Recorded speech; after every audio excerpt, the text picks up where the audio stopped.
Hello, everyone. Hey, Hello, guys. Steve. Plutarch. We'll do this. I'm going to move myself. Oops. Nope. We're all moving it at the same time. There we go. Good evening, White Claws. Good to see you in the chat. Okay. I think we're going to have a little bit of a controversial stream tonight. Now, we've never done controversial streams in the past. So, for our audience, just brace yourself. Hey, Steve. Microphone. Yep. Microphone, yeah. Oh, thanks. Yeah. Boomer moment there. Yeah. There we go. Okay. So, our theme is equality is the problem. Yeah, there's a couple words that were missed in the title. Equality is the problem with women. Yep.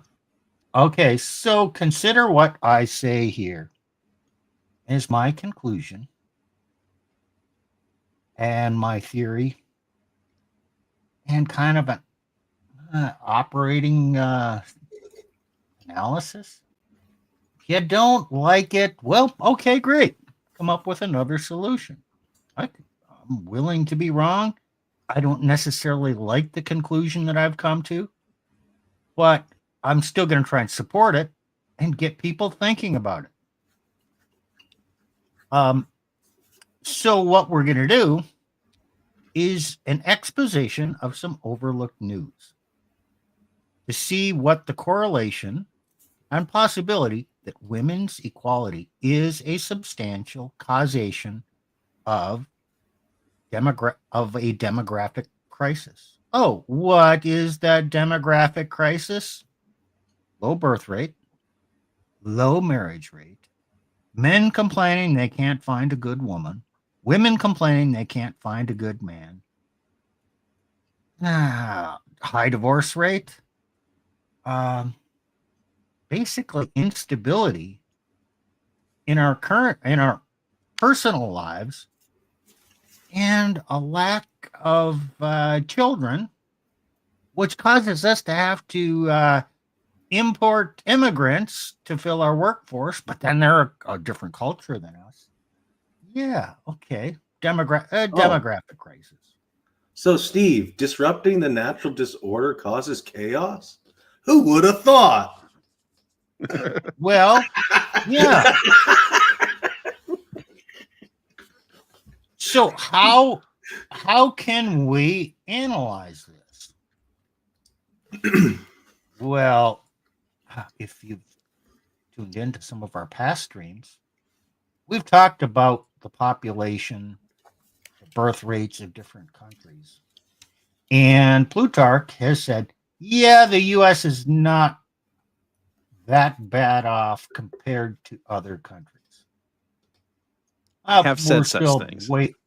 We're below the replacement rate, but it's not, we're not past the point of no recovery. Okay, so let's look at a couple other countries. Let's look to other countries to see what's going on, because it may foretell our future. So I've chosen two countries to look at. One is the UK, and the other is China. Ooh, my favorite. And yeah, so we will see some similarities in what's happening over there in either direction, east or west, and similarities to what's happening here. But they're closer to the edge than we are. So they're living on the edge? They're past the edge. Yeah, it's like China's past. They've. Here, I'll throw this up. I'll throw this up on that one again. Yeah, you guys have seen this before. I'll throw it up on the edge. According to the CCP, we can now delete these yellow blocks down here, in 1990 and newer. So China fell off a cliff. That just is what it is. There's nothing anybody can do about that, including the Chinese. But they're trying, and we're going to get into some things they're trying to do. Oh well, South Korea, if you want to, they're trying hard too. They just launched a whole new program. Right. So my premise today is that the problem is women's equality. So it's an unwanted conclusion. It's unpopular, but it is being discussed. The red pill that doesn't spend a huge amount of time identifying the problem is women's equality, but we do talk about patriarchy, which is unequal. Men and women are not equal. They're equal in worth to God. They're equally able to be saved, but their roles are different. They are not equal in roles, responsibility, or authority. Okay, so that's what we're going to delve into. So let's look at some reports from elsewhere. Now, the first one I'm going to talk about is short. Plutarch, can you bring up the short? And first of all, answer me. Does China tell us the truth?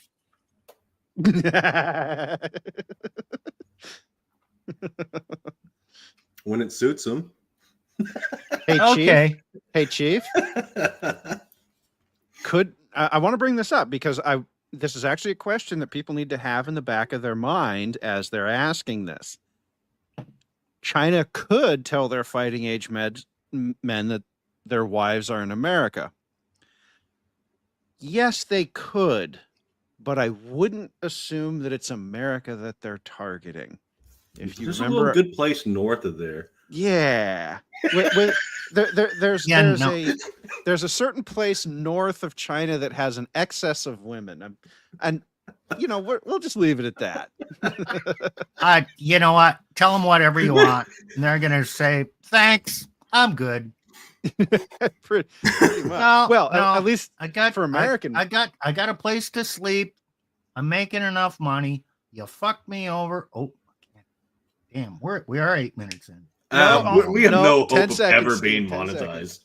We have no hope of ever being. No, we really No. don't. So you know what? They're so discouraged that they've kind of given up, and they're not happy with the government. They're not raring to go to war on behalf of the CCP. They've kind of checked out because they don't see an upside for them. I don't think you can motivate them.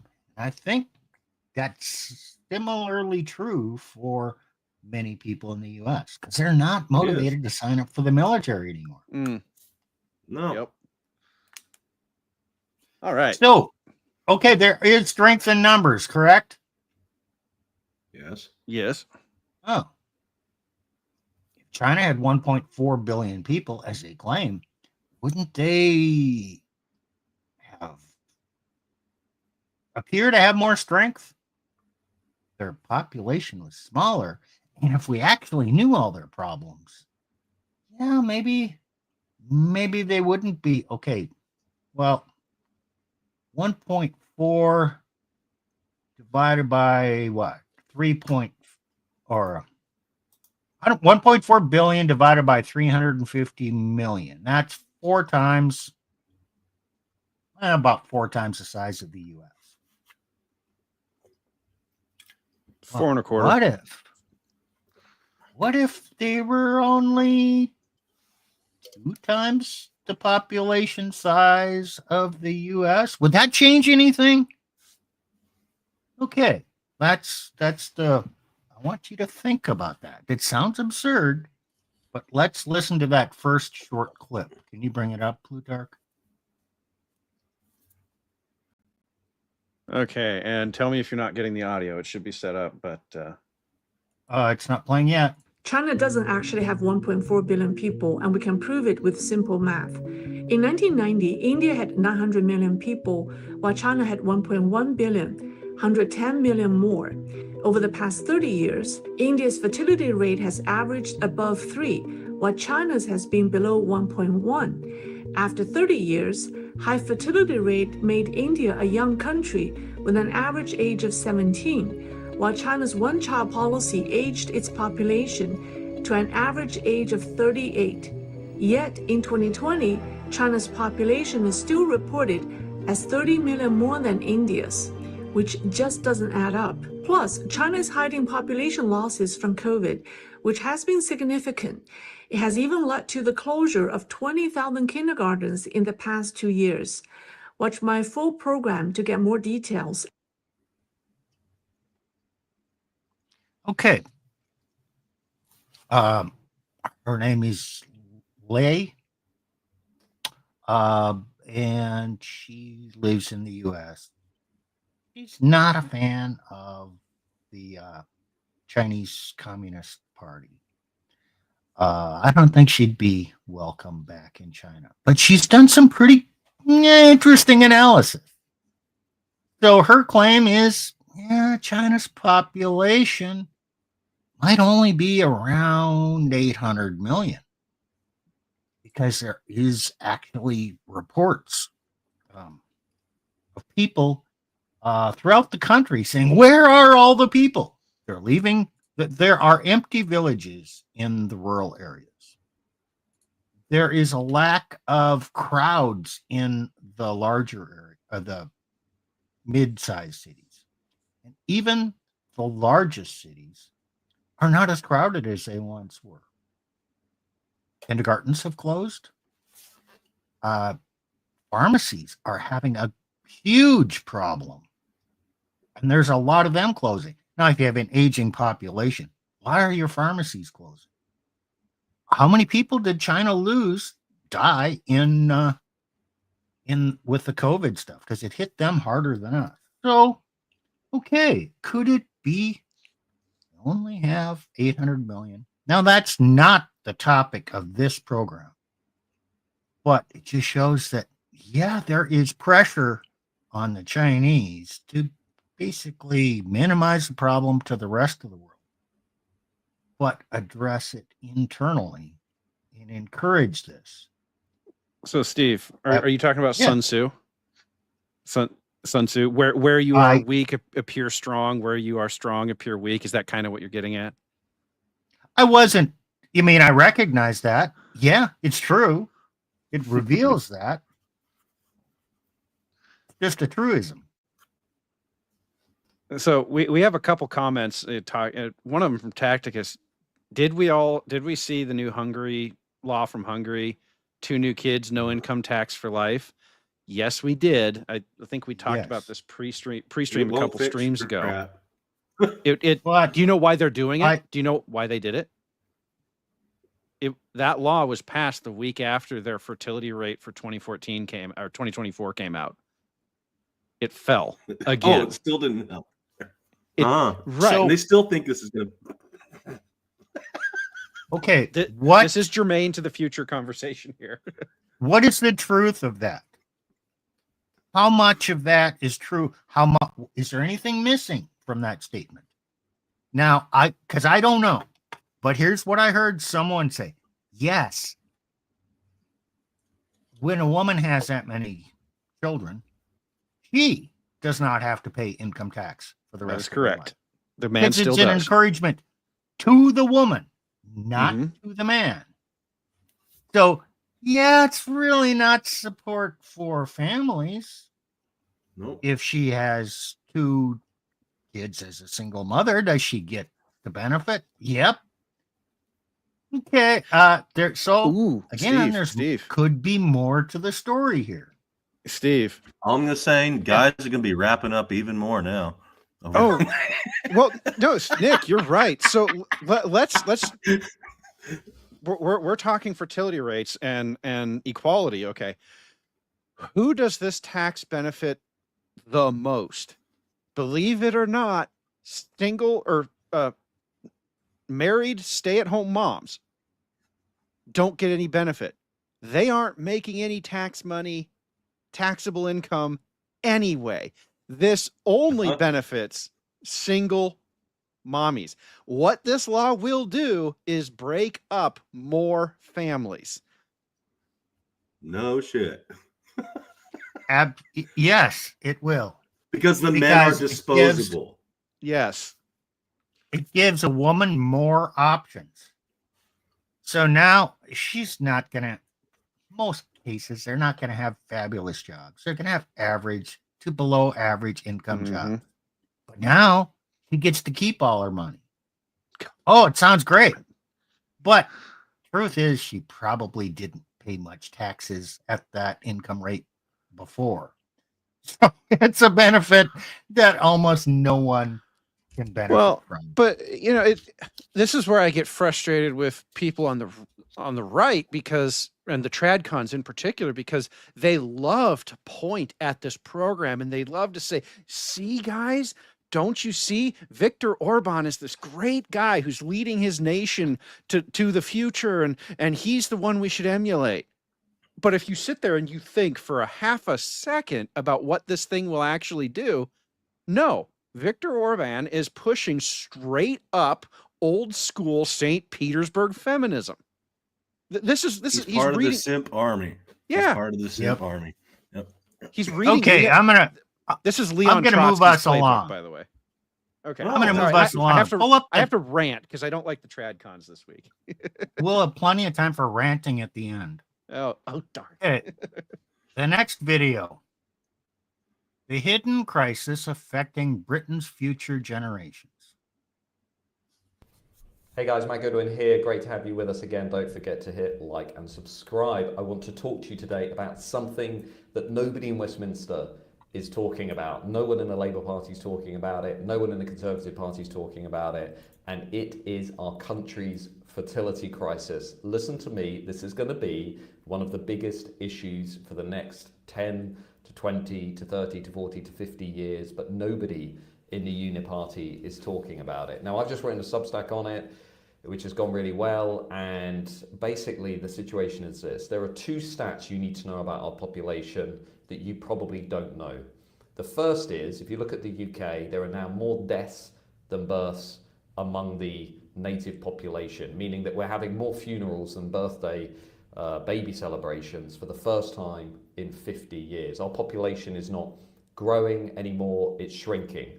The only reason, once you look beyond the native population, the only reason it's growing is because of mass immigration. But our population as an entity of people is actually shrinking over time. The second thing to know is our fertility rate. Now remember, a replacement rate is 2.1, so you need a fertility rate of at least 2.1 in order to replenish your population over time. Our fertility rate in 2024 has just fallen to 1.44 and is forecast to fall to 1.3 by the end of this century. We are, in other words, seeing the lowest fertility rate on record since records began in 1938. Now, what does all of this mean? It means basically that the majority community that we have in our country could be close to halving every generation, which will obviously radically transform our country, it will transform our economy, it will transform our culture, it will transform our values. And this is not just a problem for the UK, this is a problem for lots of Western countries. It's a problem for everybody from Germany to Sweden. But in Britain, what we've got is at the same time a hapless political class, a uniparty on the left and the right, that firstly is refusing to talk about this issue, but secondly is lulling people into a false sense of security by saying, well, actually, we should deal with this crisis by relying on, you guessed it, mass immigration. That's one of the reasons why over the last 20 years, politicians on both the left and the right have put the pedal down on mass immigration. But this is not the solution to the fertility crisis. And one person who's pointed this out... I think we've heard enough of him. So we don't want to... Okay, he's touching on that. Nick, you have something to say. You were laughing at something. There's I think two ways when he to said the destroy word a country. immigration. Two ways to destroy a country. You don't have birth rates and you replace the population with something else. Didn't the Romans It's a different do that? country. What? Didn't the Romans do that? Oh, how well did that work? Well, there is no Roman Empire anymore. I'm just Exactly. saying. Right. Terrible idea. The MAGA group, the Trump supporters, oh, what, 2 weeks, a month ago, everybody was cheering. He's actually doing something about the immigration problem. We're going to deport those people and it'll solve all our problems. Well, will it solve our problems? No. No. This isn't- Okay. Now, I'm not against addressing the immigration problem because it is a problem. We is, have yep. too many coming over here. They're low-skilled labor. They are, they're being supported somehow by the government. They're a big burden. So yes, we need to address that.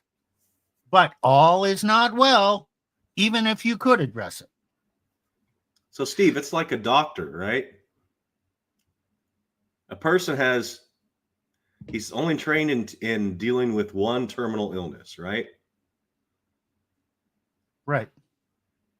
There's more than one terminal illnesses out there. And so he sees everything as his own terminal illness that he knows So how to it's like fix. it's like you got a hammer and a screw, but if the only tool you have is a hammer, everything looks like a nail. Yeah, that's part of it. Right. But okay, let's talk about total fertility rate, TFRs, for a minute. Okay, I just said that the Hungarian TFR was 1.4. This guy said, oh, they're projected a TFR of 1.3 by the end of the century. That's laughably high. Yeah, I was going to say that's optimistic. Well, and there's this idea that you can pull in migrants from high fertility rate countries and they will bring their fertility rate with them. And that's true. For one to maybe 1.5 generations, right? Correct. You get it for about 20 to 30 years. And Okay. then two things start happening. First, the original generation, okay, they had their kids are grown up. Their kids are now actually assimilating into the culture and want nothing to do with the things that create high fertility. But second, you say, oh, well, we'll just bring in more.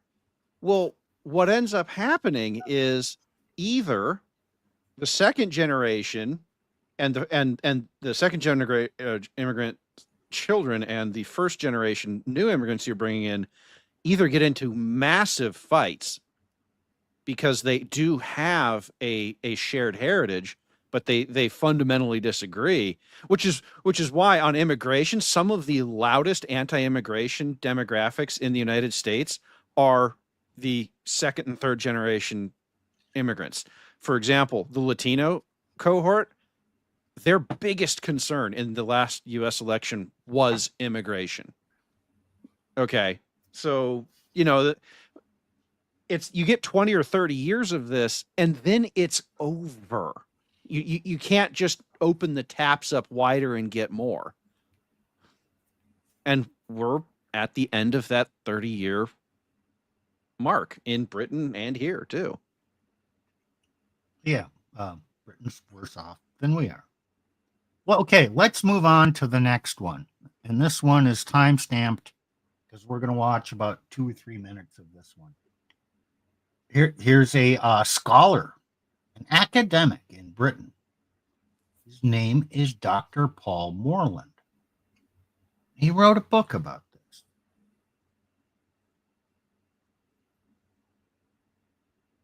Causal reasons. So why are we having fewer children? Why are we below replacement? You'd really want it to be a simple answer. You'd want someone to say, aha, I've got the answer. But unfortunately, it's not that simple. Because it's so general, because we're seeing it in Jamaica and Japan, Thailand and Taiwan and Finland, because it's so general, almost becoming universal outside sub-Saharan Africa and a few countries in Asia, people think there must be a single cause, and therefore it must be simple. Actually, probably if you had a God's eye view, or a much cleverer demographer than me, maybe who will exist in the future, they could crack it. But the best that we can do today is to say it's multi-causal, and you can group those causes into two buckets, the material and the cultural. So let's start with the material.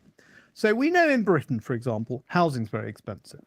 The trouble with that as a universal explanation is where housing is cheap. Some cities in China have built lots of flats. Parts of the UK have relatively cheap housing, parts of Germany, parts of the Balkans. I don't think the whole of Russia and Ukraine has expensive housing, but they all have low fertility. So that doesn't mean it's not causing low fertility in parts of the UK and lots of the rest of the world. But if you lifted that as a cause, if everybody could get cheap housing, it wouldn't solve it. So housing's part of it, expensive childcare. But again, if you look at parts of the world where childcare is very, very subsidized. Here's what you can expect to pay for your tax prep. Wait, this is backwards. My last. Like parts of the Baltics, parts of Germany, if you can get the childcare, it's very subsidized. So again, I'm not dismissing, I've got children of my own who are having children of their own. I'm not dismissing the cost of childcare as important, but it's a cause. But if you get rid of that cause, there are other things depressing fertility rates. So I always say that material factors are important, but they won't solve it by themselves. So what's the other thing that's going on? The other thing that's going on is cultural. And culture is much more difficult to put your finger on. There seems to be something about modernity which is depressing fertility rates. And there are a whole range of explanations. There's something to do clearly with women's aspirations and education. And I always say, I welcome women's education and aspirations. My mother was the prime earner when I was a child. My wife has earned more than me. My daughters have both got as good education as my son, and they're leading their careers. I don't want that to change, but we need to find a way to reconcile that with Good luck. a demographic future for ourselves. So Okay. something about Okay. He knows the problem. he's trying to convince. I think he's trying to convince himself and others that that's not really the real problem. They all do this because with the economic stuff, look at how quickly he dispatched it. Oh, well, it's not this because we can see over here that it's not that, right? With the math, it's easy. But when you get to the culture, and he admitted up front that culture's harder, but you get to the culture and all of a sudden you can sit here and play these mealy mouth games with it, which is what he's doing here. It's like, Well, it's something to do with women's education and modernity, and I don't want to get rid of that. what my mother was advanced, and my wife has a great job, and both my daughters went to college and are doing as good as my son. Oh, what did we learn there? He's got 3 kids. Did you listen to his accent? Oh, yeah, a British accent. Uh-huh. A posh Is British it- accent too. Bingo. Posh. Okay, so he's an academic. Do academics make a lot of money? Yes. Some not. No, they have to go to school for a long time. Mhm. And then by middle class standards, they make good money. But you invest a lot of time and effort of no income to get this kind of a high prestige job. So you have to have family wealth in general, to enable you to choose this career path. Well, I was He just going to chose say, his career path. I was just going to say, nepotism certainly helped his kids get into whatever school he's in. And he talks about his mother. Nepotism helped him. Yeah. He's of that class in Britain that, oh, yes, we have it good. So, and in the wealthy, their financial situation has improved over the past 40 years, 50 years, and it vastly improved during the COVID lockdown. Their wealth grew, whereas the working class people, no, it didn't grow. They spent their money, or some of them actually were worse off. So then he mentions education's a problem, but I don't want my mother to not have her education. I certainly don't want my wife to not have her education. And my daughters, I don't want them to have that education. So I don't know what the problem is. What would you call that? Translation. I would call this a Scooby-Doo mystery. There you go. It's a fucking Scooby-Doo mystery. We just cannot seem to figure out what the problem is, guys. I don't want to give up all this stuff, but because I don't want to give up all the stuff, the problem, I just can't seem to find the problem, because I can't look at this one thing, this one thing over here. Oh, good. Maybe upending the natural order doesn't work out so well. Imagine that, you dumb fuck. So here's my observation of female behavior. Women in general want to be equal with men, and they'll spend all kinds of time asserting their equality, but that they need assistance, affirmative action. The simp army. And then they will claim that they're as good as a man and can do anything as well as a man does. But when they seek a man to marry, he has to be an exceptional man. He has to be above average man. He has to actually earn more money than her. So he earns more. She, let's say, magically finds that man. Yeah. And he does earn more. He's smarter. He's more motivated, more dedicated, more principled. All those wonderful traits. But she doesn't want to be inferior to that man. She wants to be his partner. She wants equality with him. She'll struggle to bring him down. And then when he's at that same level as her, well, damn, I don't need that guy. I can go out and find a better man. Homath does a great video explaining the female psychology of this, and we'll let him do his explanation.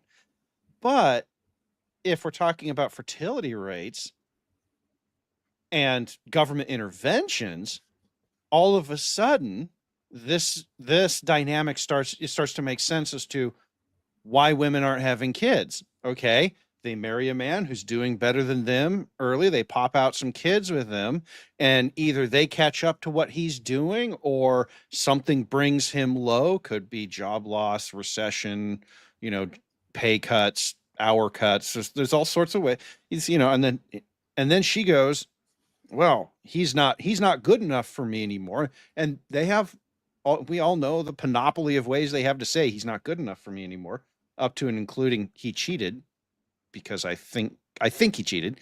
And then they leave. Why? Because Big Daddy government, even in Hungary, has set up all of these programs whereby she is incentivized to leave.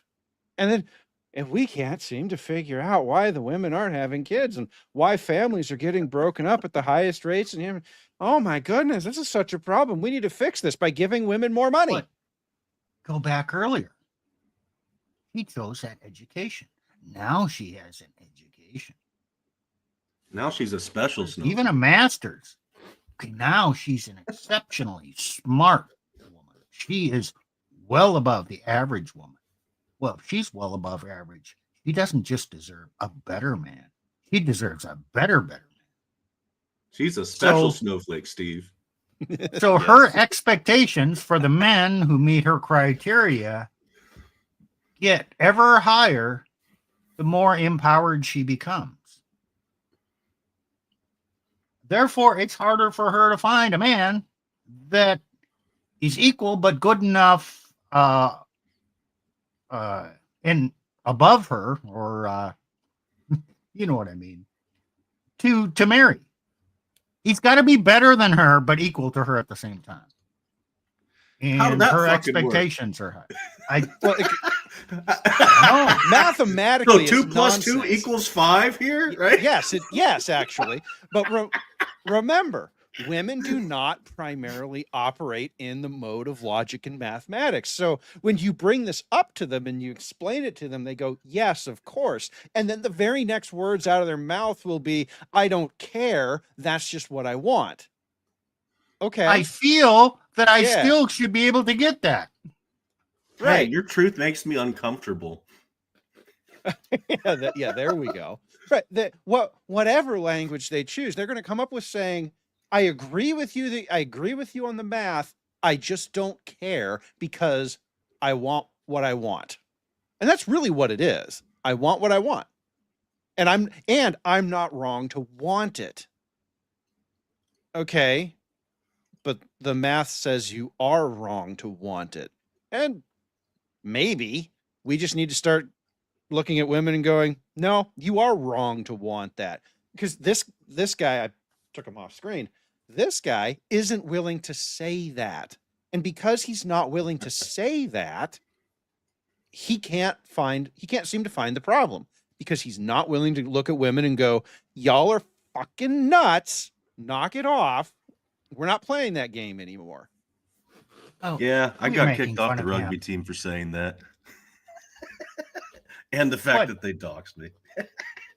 How dare you say we're not equals?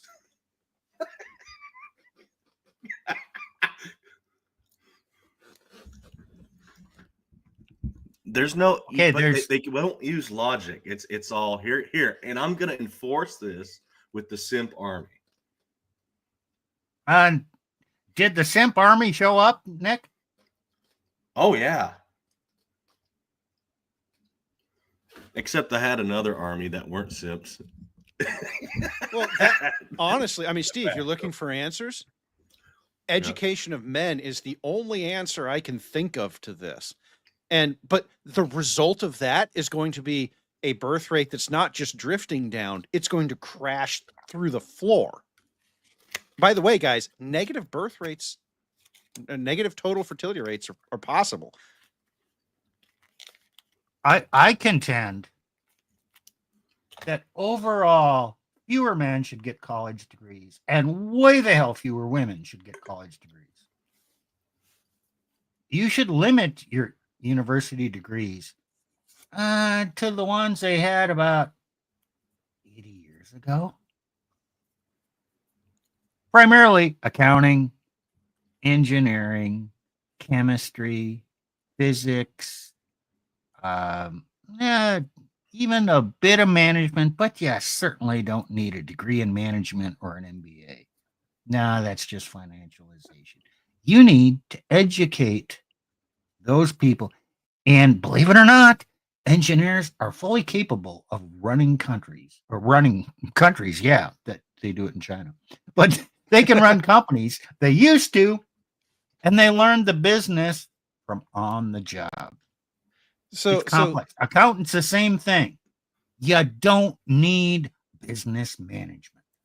So cut out a lot of these fluffy degrees, because it inflates people's egos, makes them think they're more special than they are. And you know what?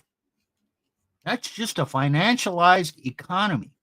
We actually need to produce more. So men in the trades, as plumbers, electricians, high voltage linemen, millwrights, all kinds of stuff. Those welders, those guys make stuff. They solve a lot of problems. Some of those guys are wicked smart. They're not highly educated, but some of those guys are very smart. And a lot of our innovation and inventions came from those type of people. So I saw a tweet on this topic of university education, and the person rightly pointed out that so we have an overabundance of humanities and arts degrees right now, but some of those include some things like history, and the trouble that the person was noticing was that universities have for a very long time been repositories of historical information. And so it's natural that you would want, if you're going to study history, that you're going to go to a university. So the question becomes then, what do you do with the explosion of degrees that comes out of these necessary degrees? And I would say history is necessary, because those who don't understand it are doomed to repeat it. Okay. I agree there.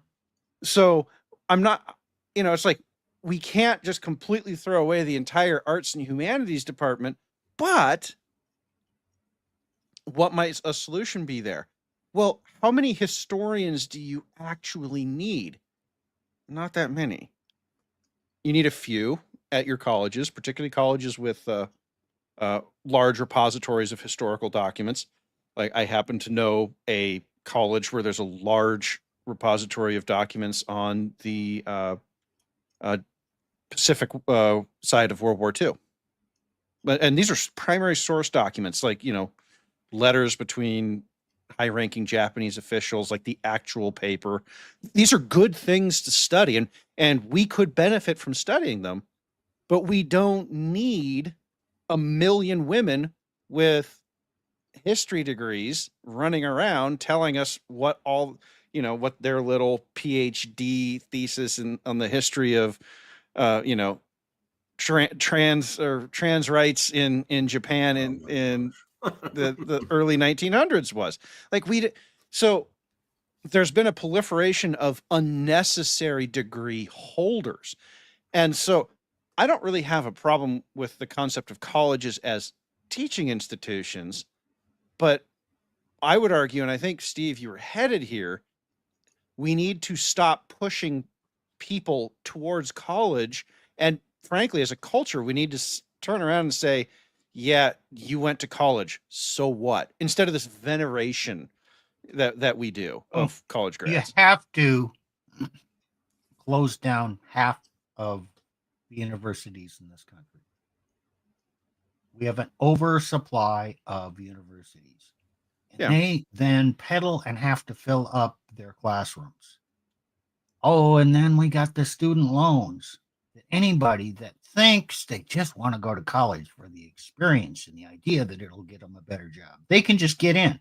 No, you have to then increase the threshold whereby you can gain entrance. Okay, does that deprive the people that can't get in? How about no? How about they have to do some study on their own and learn something and improve their English skills, their math skills, whatever other skills they need to take a test again to try and get in. Now, in the meantime, they're going to have to hold down a job, and they're going to have to discipline themselves to study in their spare time to get it. Yeah, door's still open, but you didn't make the cut the first time. Oh, man, this is so unfair, though. So Tacticus has an interesting comment here. What I suffered through in my junior college, allegedly teaching history, was fringe woke books on history redefined.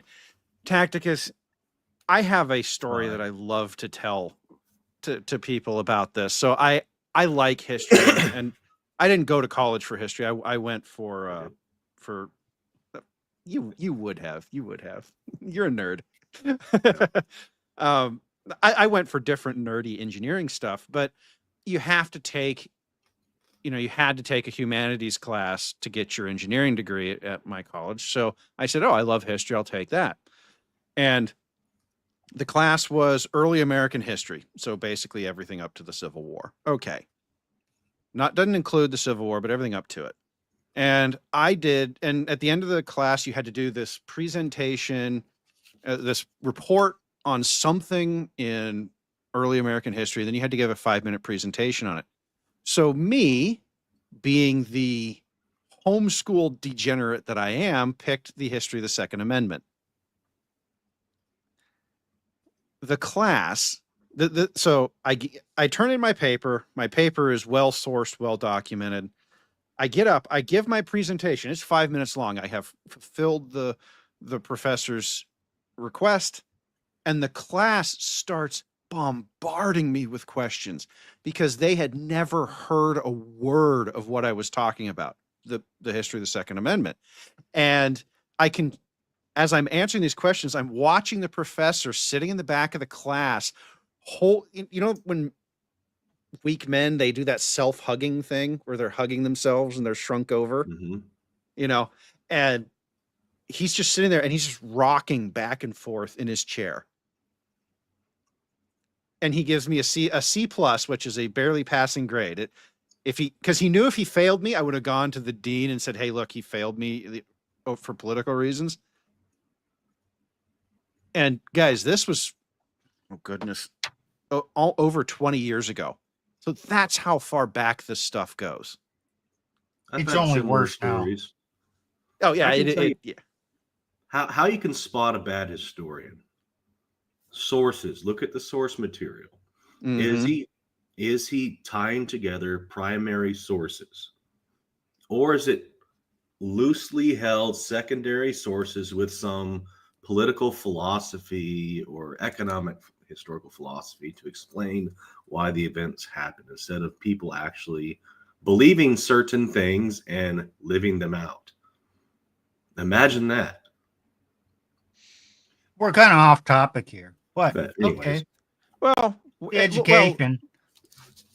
women, we are and we aren't, because women look at men who have education and they go, oh, he's got a degree, he'll be able to get a better job. It's one of the few markers that women have that does reliably predict his future potential outcome. So for some extent, I get it. That the woman is wrong. I mean, welders make what, $250,000 a year in some parts of in some jobs, like, Sure. you know, In 30 years ago, when I was a young engineer, I met a history major on the job. You know what his job was? He was the backhoe operator. I was going to say it wasn't history. no.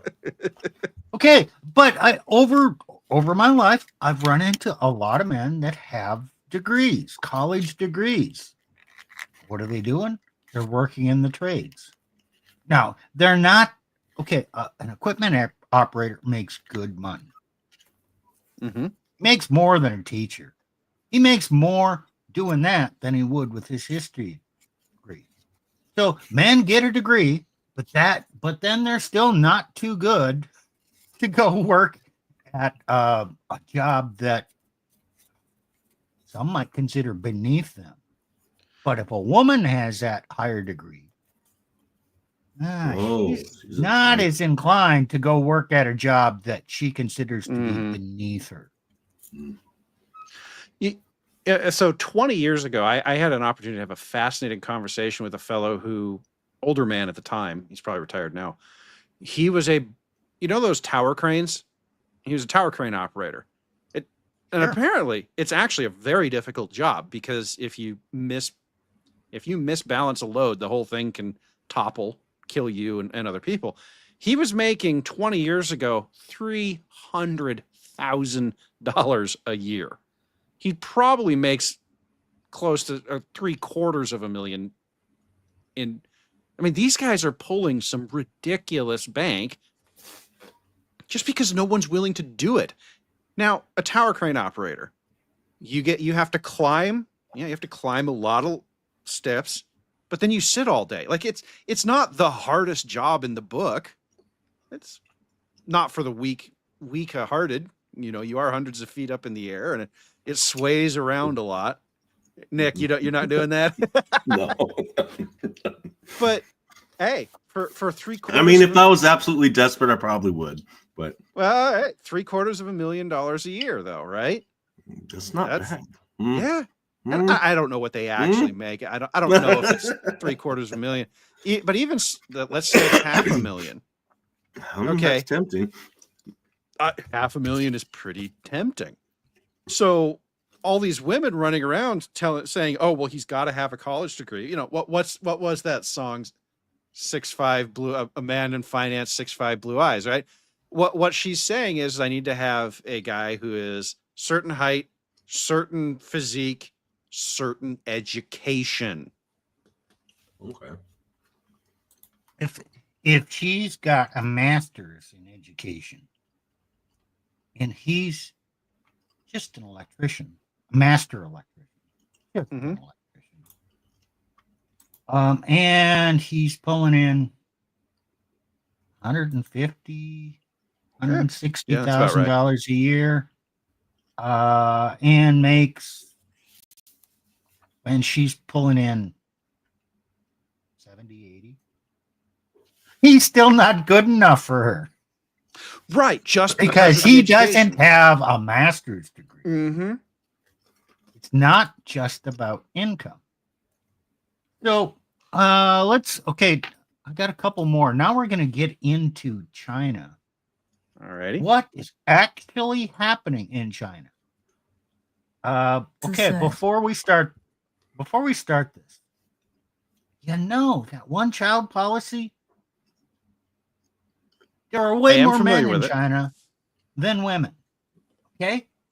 There's like an overabundance of men, which, that means there are 2 women or 2 men for every woman. There shouldn't be a problem with women getting married. Right? It's not quite 2 to 1, but it's close. Yeah, I just pulled that number out. But the point is, they have a huge problem with leftover women. So this is for 15 minutes long. We should listen to this whole thing. Okay. And guys, I can't pull it up right now because of how I've got this screen shared, but remember that chart that I showed of Chinese demographics at the opening of the stream. Just keep that chart in your head as you're listening to this. I'm 34 this year, born in 1990, and honestly, I do want to get married now. Yesterday, I saw someone online say, "Isn't the single life great? Why rush into marriage?" And I get it. Living a high-quality single life is pretty great. I quit my job because I didn't like it, and now I can go traveling whenever I want. I have loads of time to focus on my interests and hobbies, which a lot of married friends envy. But here I am, already 34. Most of my friends around my age already have kids in their teens. I feel like the life I'm living now is something they could easily have anytime, but what they have, a family, is something I'll miss out on if I don't take the leap soon. Stop. My 5th attempt at a blind date has... There. One comment. She's not missing out on having a family. She already told on herself she's missing out on having babies. She's got baby rabies. She wants to use a man. She doesn't want a family. She wants kids to go along with her other friends who have kids. She doesn't give a shit about the man. That's actually a good point. Listen to how she talked about it. She said, I want to get married so that I can have kids. I look at my married friends and looks like I'm missing out. So we've got FOMO in there, by the way. Okay. But the rest of her talk was how she doesn't need a man. Because she doesn't need a man. Like, guys, we have to be honest here. She doesn't need one. She needs a sperm donor, and the state will take care of the rest. Seriously. We were talking about Hungary earlier. All Viktor Orban has done is told women that the best possible outcome for them is go get knocked up by a sperm donor, leave him as soon as you can, and we will give you more money. Wrap it up, fellas. Ended in failure. Honestly, I'm probably more eager to get married than most, so I've been trying to date older guys or men who have had short-lived marriages without kids, thinking they'd be as keen as me to settle down, but apparently I was wrong. Just because a guy is older or divorced doesn't mean he's in a hurry to get married, and dating younger guys isn't an option either. They're usually not serious. It's tough out there. The creator of this post, Mumu, has now called it quits after her 5th blind date attempt. She's soft-spoken, with a sweet appearance that makes her look younger than she is. In the comments, people mention she studied medicine, but quit her job and now stays home, where she has had more time to think about marriage and family. This chick quit her job and can afford to stay home and post fucking TikTok videos. And the state is just providing for this? No, she was in medicine, so she made enough money. She bought an apartment. Okay. I think she's just living off her earnings. Her past earnings. I don't know. That if you buy a house with your past earnings, you're going to run out of money real quick, even in China. Who knows? It's just another Scooby-Doo mystery. Yeah. Fertility. Some say she might have put too much focus on her career before, enjoying the freedom of single life. others think her high standards, especially when it comes to finding the perfect partner and lifestyle, have held her back. Now, even though she's feeling the pressure to marry, she doesn't seem to realize that her standards might be keeping her single. 作为34岁的单身女性，我经常被问到，就是 As a single 34-year-old woman, I'm often asked, why are you still so picky at your age? Every time I hear that, I feel exasperated. I mean, am I wrong to want a better life, to not settle? What's wrong with wanting a partner who's a good match? People say that men are more desirable at 40, so why should women have to lower their standards just because we're a little older? It's a Scooby-Doo mystery. Okay, guys, all you wannabe passport bros out there. Oh, just go to Asia, find a girl. Just go to Eastern Europe, find a girl. You don't think the feminism hasn't thoroughly infested their societies too? I'm telling you, right now. Before this stream, Elena and I were watching a stream. Donovan Sharp, he was doing a review of whatever podcast. Whatever podcast had a Russian girl on, and she's spitting straight Trotsky feminism. Like, guys, it's not. Feminism is a manifestation of female nature. It's female nature that drives it. Do we need to keep going? It's the quest for equality. Yes, we're going to keep bringing that up. Women, once they feel they're equal, then they raise their standards, and it doesn't work well. Keep going. I want someone I can grow with, someone who won't hold me back. My ideal partner would be someone I can truly connect with on a deep level. When you think about it, women my age usually have careers, financial independence, and a wealth of experiences. We know what we want and how to make a relationship work. Isn't that a strength? I don't think age should restrict my pursuit of happiness. Whether I'm 29 or 39, I have the right to look for the right person. Okay. Yes, she has the right to look for the right person. She does not get to demand that the right person appear on command and give her everything she wants. No, you don't have that right. Yeah, Tacticus, she has no control issues whatsoever. I know exactly what you're talking about. Oh, this chick she's in. Okay, this joke doesn't work as well because she is Chinese, but she has more red flags than a Chinese Communist Party parade. Hey, but why can't I find somebody my age that they're more desirable at 40? Maybe because they're more desirable at 40, they can get somebody younger.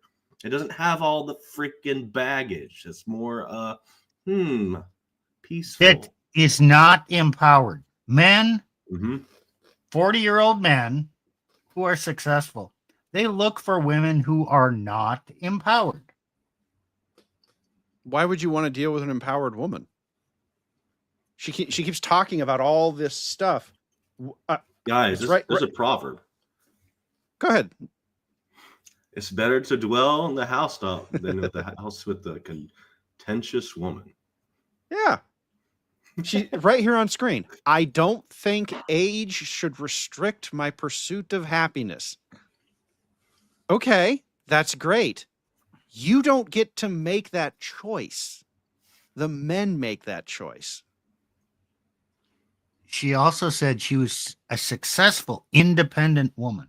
Who the hell wants an independent woman? She's supposed to be dependent on the man. Yep. If she's not dependent on him, she doesn't need him.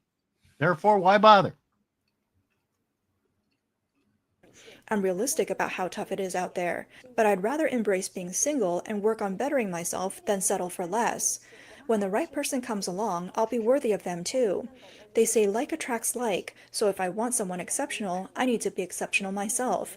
I won't marry out of loneliness. True happiness is built on respect and understanding, so I refuse to lower my standards due to societal pressure. With confidence, I believe that when I'm at my best, the right person will come along naturally. This post creator, Xiao Fei, has high standards when it comes to finding a partner, especially given her good looks and sense of pride. Even after 30, she refuses to compromise, wanting a perfect match. She's met many eligible men on dates.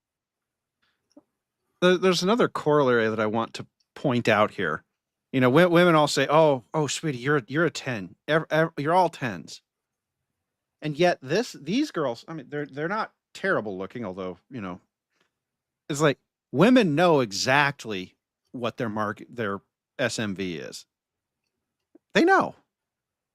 And she is banking on the fact that she is prettier than average as well, but that's why I can be pickier. Honey, you're still in your mid 30s. Like, it doesn't matter that you're better than average. You're still not 24. You're still not 20. But none have met her expectations, leaving her at risk of becoming a so-called older leftover woman. In the comments, some people agree with Xiaofei, saying marriage is a big life choice, so why rush? It's better to wait for the right man. After all, if you marry well, your life will go smoothly, but if you don't, you may end up regretting it. Others And if you don't marry anybody at all, you want to know how your life's going to go. My God, the delusion on these chicks. argue that Xiaofei's standards are unrealistic, pointing out that age isn't on her side. If she keeps insisting on finding a wealthy, attractive man her age or younger, she might soon miss her chance to have children. Many women in big cities are high achievers who develop a clear image of their ideal partner. But as time goes by, this pursuit of perfection can stand in the way of finding love. A woman who is now 34 years old has been on 10 unsuccessful blind dates and is feeling nearly hopeless and withdrawn. She's now reached out to me for help. Xiao Ying, a gentle-looking woman, has been working in the beauty industry in Shenzhen for over 2 years, but her social circle is mostly female. Her friends and family have introduced her to potential matches 10 times, but none have worked out. Although she's independent, talented, and attractive, she just hasn't found the right man. Being single and in her 30s feels like a stigma, and every family gathering brings more pressure, pushing her to the point of losing confidence. Once cheerful and outgoing, she now feels a bit down. I went to the pagoda temple. It's a Scooby-Doo mystery.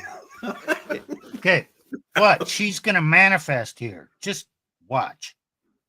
Oh boy, I heard it coming already. If you guys know what to listen for, it, yeah. Temple to make a wish. I don't know when I'll finally meet my Mr. Right. I'm already in my 30s, and my parents are really worried. What kind of partner are you looking for? I'd like someone who's at least 1.7 meters tall, preferably living here in Guangdong. He should have a good personality, a sense of romance, and be financially responsible. Ideally, he would be motivated, ambitious, and hardworking. Although she's 34, Xiao Ying doesn't want to settle, but can't escape the family and social pressures. In bustling Shenzhen, she wonders what her path will be and where her true love might be found. In recent years, as China's economy has slowed and the job market has tightened, more people with bachelor's degrees are choosing to pursue master's degrees, and then even PhDs.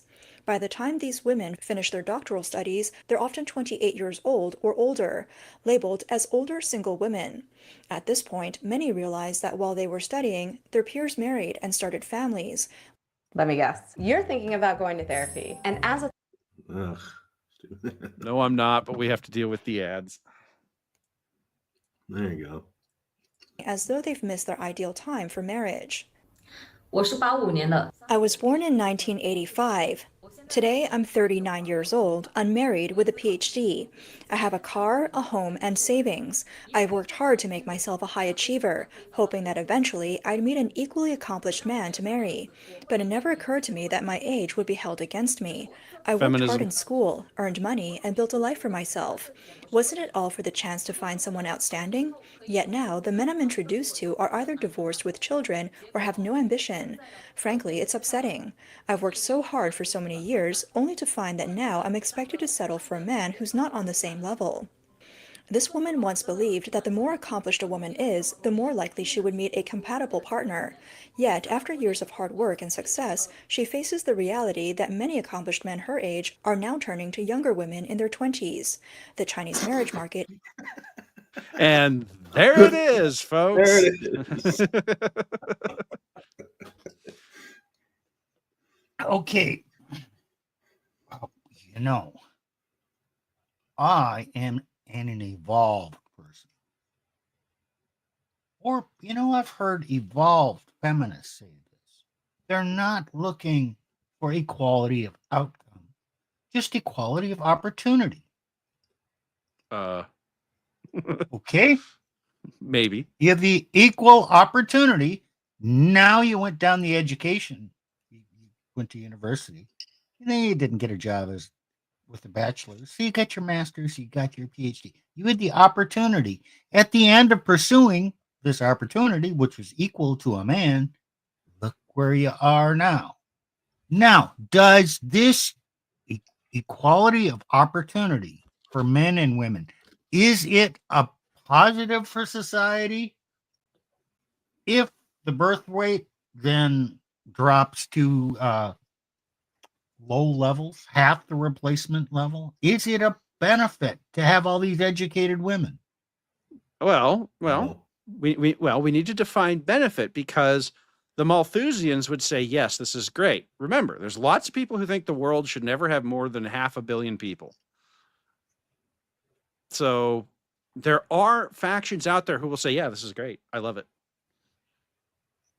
Now, if we're talking about keeping the species going and keeping the economy going, then yes, and keeping the quality of life increasing, then yes, Steve, you are asking the right question.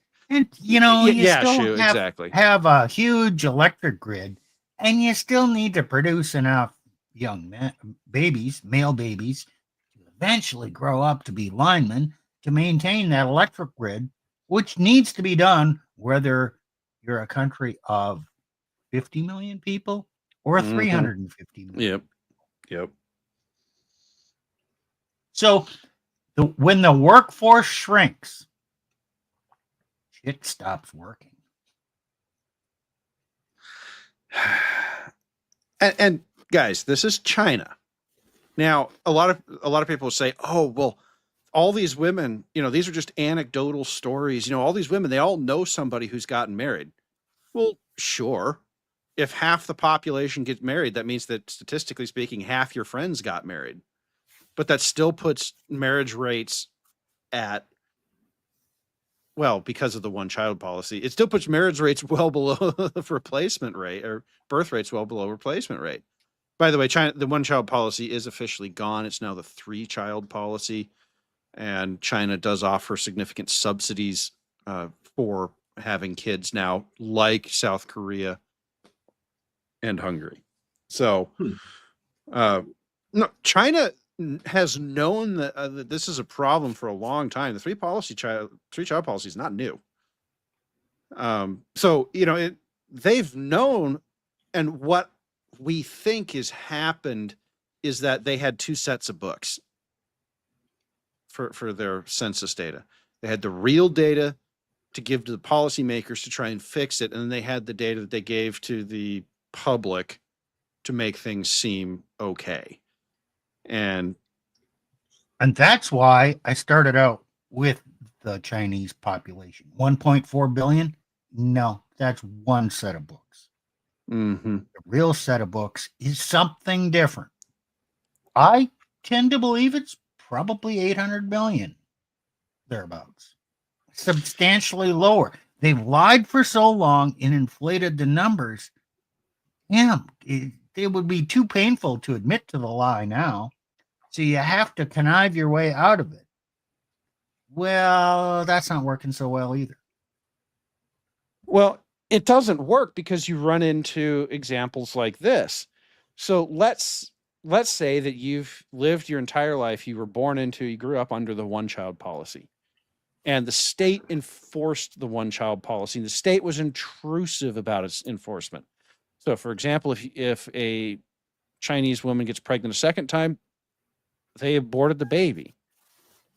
Okay, this is going to program in your core programming that you shall never have more than one baby. And when the government comes and says, no, you need to have 3 babies. We want 3. You're gonna listen to them, and you're gonna go, aha, the government is testing my my loyalty and resolve to the one child policy. And I've talked to people from China, and they'll tell you that's what they believe. Like there's a large subset of people in China who believe that the 3-child policy is just a giant shit test. I don't know if that's true. Widespread. It is anecdotal information, but again, if you're a guy, you're looking at this going, because China has all the same pro-woman stuff. They have subsidies like South Korea and Hungary do, right? Because they are trying to increase their birth rate. The men, are we surprised that the men are going, well, I mean, look at what these women are demanding. Their expectations have gone up because they think they're equal with men. They are kind of equal in salaries in a lot of ways. Yeah. Equal in opportunity. Absolutely. Yeah. So now you're going to incentivize these women to have children? It's not going to work because their expectations for the man are that they would marry are even higher, but they don't even need that man. So it's not promoting family creation.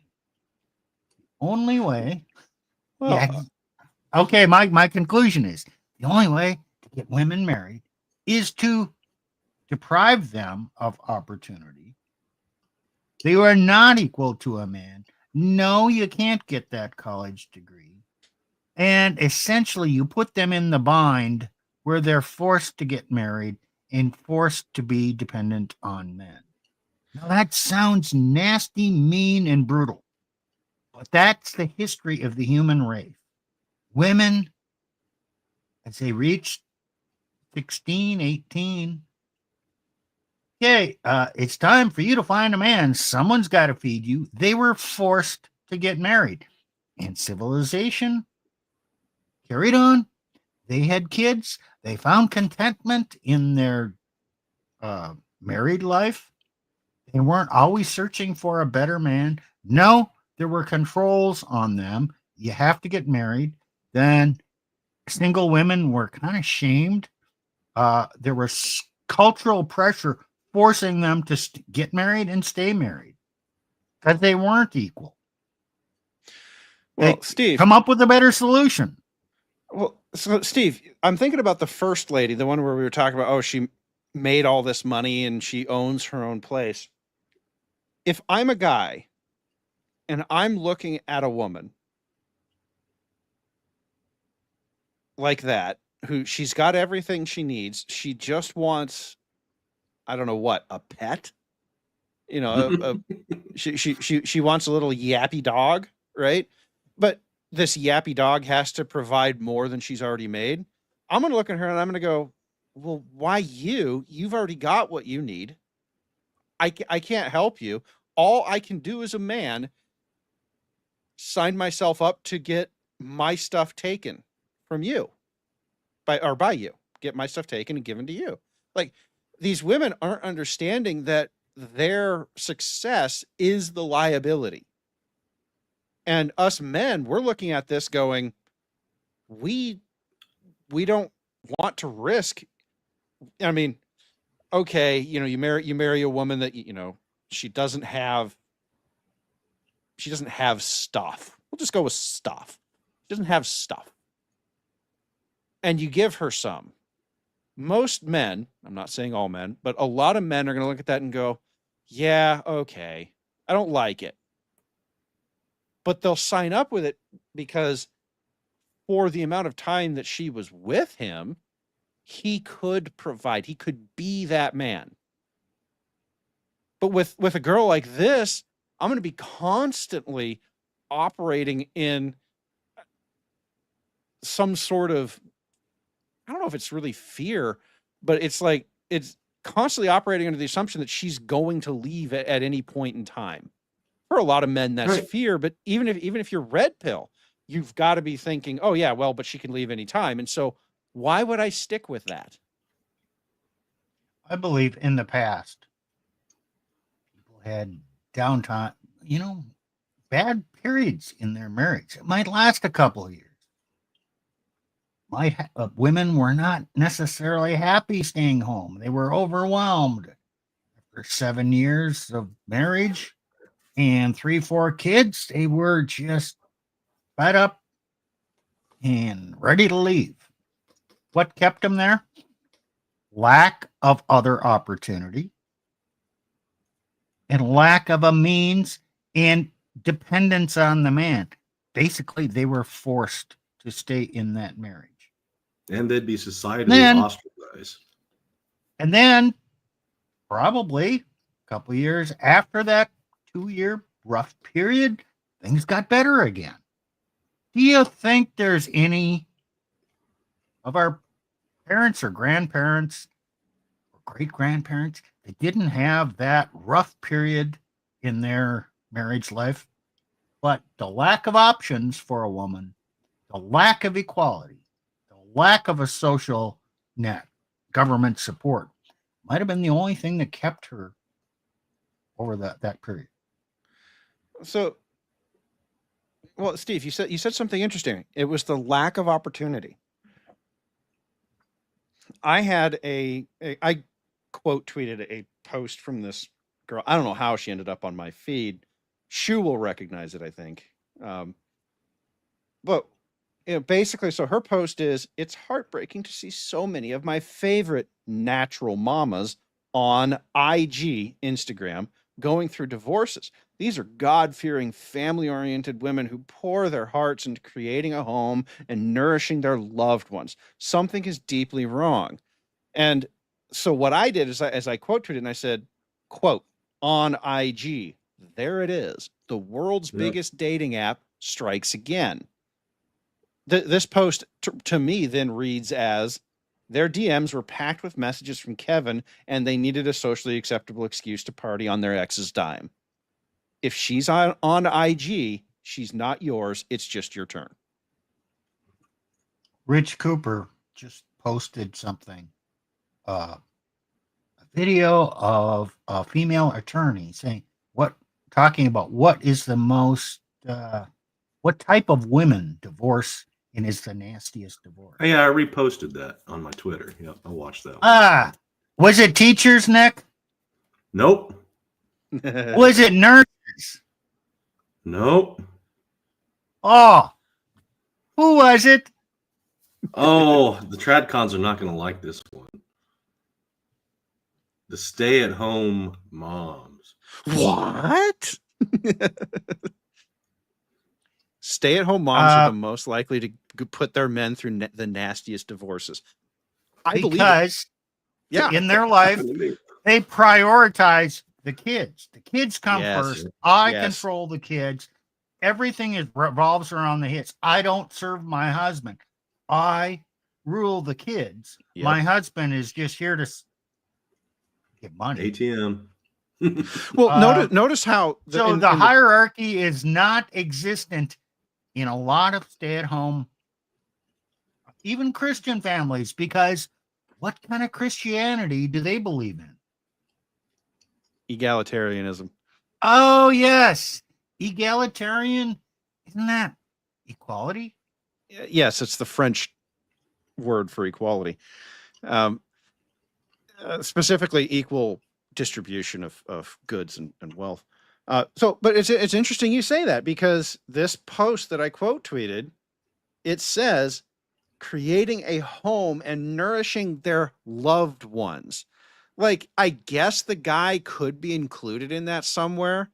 She was smart enough not to specifically point to the kids, although I've got a list of other tweets where they actually do state the kids and drop the husband out entirely. Yeah. So my ex was on all that crap, and guess who never showed up in any pictures, was never really mentioned? Uh-huh. Oh, imagine that. Well, that's exactly it. I mean, she's talking, oh, these are natural mamas on Instagram, and she's part of this holistic, of crunchy, whatever you want to call it. and yeah, it's probably liberal bullshit. Don't know how it ended up on my timeline. But the point is that she's trying to, if you read the comments, she says it's all cheating. And oh yeah, it's all the man's fault. Yeah. Well, but as you dig even further, it's not cheating. It's not any type of cheating. It's specifically P word cheating. Okay. We have dealt with that on this channel before. I'm not going to relitigate that. But people were kind of pointing out that, okay, but are these women taking care of the men sexually too? And she and the responses have all dogpiled on that to be something to the effect of, well, no, she shouldn't have to. Her job is to take care of the kids. Why get married? Well, there's no reason you should put up with abuse at home and disrespect and all that. You know, if he's not fulfilling her needs and not providing, and if he's abusive in any way, physically, emotionally, financially, you know what? He just has to leave him. And Kevin, he's in the DMs telling her how right she is, how good she is for doing this, how horrible of a man, her man is. I'm picking on the Kevins of the world here, but it's Kevin from accounting. But the point is, these women, this is what the average woman who wants to be a stay-at-home mom is going to do to you. Nick, that thing you posted, yes, absolutely.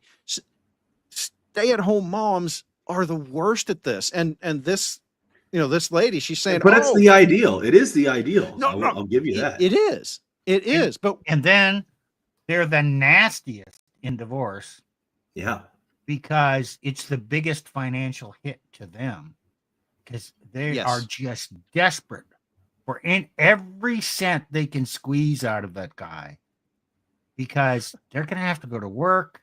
They're going to incur all these expenses. They don't know anything about managing their own lives. Hey, Steve. They're just deathly afraid. And that fear is so huge. What? Well, so we were listening to these women in China, and they're talking about how they make all this money and all that stuff. When as a man listening to that, okay, you might not be as nasty in the divorce. You might, I'll allow that. But what do you think the chances are that these women are looking to get married primarily so that they can have somebody else take care of them? They want to be a stay-at-home mom. Kind of, they do.